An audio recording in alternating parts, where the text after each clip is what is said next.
after episode when Pedro Pascal's character Joel is brutally murdered, you do need an episode then to regroup and recover. And I think the characters needed to regroup and recover and to work out where they're going next. There was a great story where one day he was cutting a scene with Tim. Craig really loved the sound, but then they realized that the sound was actually a sound that Emily was making in her cutting room. And then they had to go in and ask her what it was to make sure that they then put it on their scene. But yeah, You guys need we better were very much. soundproofing, I think, at the end We of do, the day. yeah. Yeah, we do, we do.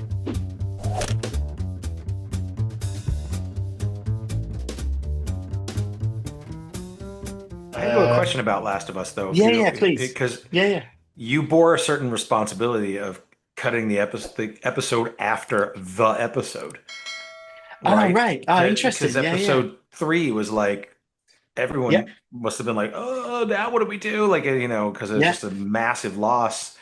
Did you? I mean, I don't know as an editor if you feel like a responsibility to sort of carry that, acknowledge it. Was that something like when you were just like, we really have to celebrate this life, or we have to give space for grief, like because it was a big. I don't know if I'd want to deal with that. Like that's a lot to handle because you get a lot of kind of very upset people probably. Yeah, oh, that's interesting. Yeah, I mean, I cut two episodes of that season. I had another episode which was a whole flashback episode, and for me was I guess the one that I invested most in cutting and filming.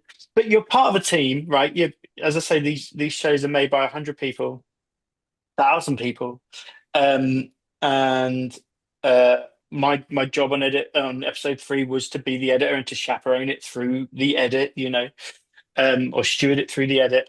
Um, I didn't really uh, pay much attention, or I wouldn't really pay much attention to which episode it is that I'm having to do. I'm part of a team, and we're making this together. There's three editors. Tim and Emily are fantastic, and they both worked on season one, and they welcomed me into their team and were lovely to me.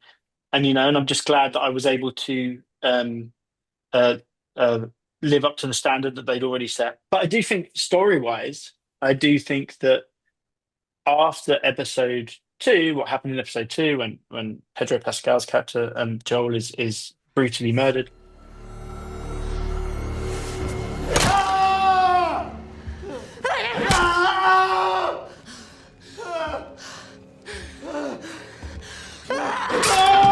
You do need an episode then to regroup and recover, and I think the characters needed to regroup and recover and to work out where they're going next. So it was always obvious to me that the next stage in that story was that episode, or was that story. And then you go a few episodes down the line and you have this big flashback episode where you go back and you tell this previous story and stuff like that. So these are well known, brilliant like story devices that have been affected over forever storytelling.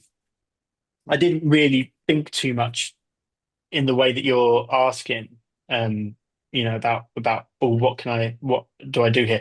I loved the job. I wanted the job, and I just wanted to go in and do the best that I could as part of this Mhm. team. And I felt like the whole show felt like that when we were working. Like the other two editors were very generous to and gracious to me and bringing me in and our cutting rooms for The Last of Us were literally like three rooms next to each other, and Craig, the showrunner, would come in the morning. He'd knock on the doors of all three rooms. He'd say, "How much time do you need from me today? What do you need?"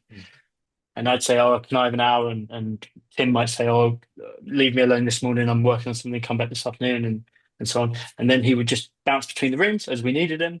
And I think there was a great story where one day he was cutting a scene with Tim, and they really, like Craig really loved the sound, but then they realized that the sound was actually a sound that Emily was making in her cutting room.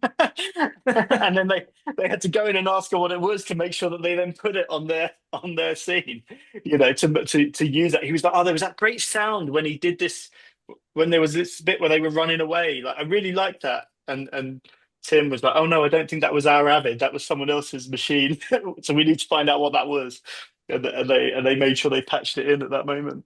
Wow. Um, but yeah, You guys need we better were very much soundproofing, I think, at the end we of do, the day. yeah, yeah, we do. But we were very much I feel, in the best way, we were very much a team and a family.